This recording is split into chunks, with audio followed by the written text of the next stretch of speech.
तर नमस्कार मित्रांनो, आज आम्ही जाणार आहे भुलेश्वर महादेव मंदिराला। हे मंदिर पुण्यापासून जवळजवळ 60 किलोमीटर अंतरावर आहे। जर तुम्ही पुण्याहून येत असाल तर पुणे, सासवड आणि यवत या रस्त्यानेच या। ये बड़ी अच्छी बात कही आप। येताना रस्ता खूप मस्त आहे आणि साईडला तुम्हाला अशी छान छान गावं पण दिसतील। हा रूट राईड साठी एकदम परफेक्ट आहे। लांब रस्ते, मोकळं वातावरण आणि एकदम शांत वाईब। ट्रॅव्हल करत करत आम्ही आता पोहोचलोय भुलेश्वर महादेव मंदिरामध्ये। हे मंदिर जवळजवळ 800 वर्षांहून जुनं आहे। हे मंदिर यादव काळात बांधले असं मानलं जातं आणि विशेष गोष्ट म्हणजे हे मंदिर टेकडीवर बांधलेलं आहे आणि आजूबाजूचा परिसर एकदम शांत आहे। याच्यामुळे या मंदिराची रचना खूपच वेगळी आहे आणि हे मंदिर हेमाडपंथी शैलीमध्ये बांधलेलं आहे। या मंदिराच्या खांबांवर आणि भिंतींवर देवदेवतांचे कोरीवकाम दिसून येते। इथं असलेली नंदी मूर्ती खूपच भव्य आहे।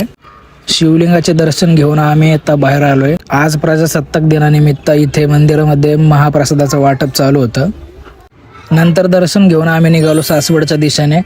जाताना कानिफनाथांचे मंदिर दिसले, तिथे दर्शन घेऊन मग आम्ही पुण्याला निघालो।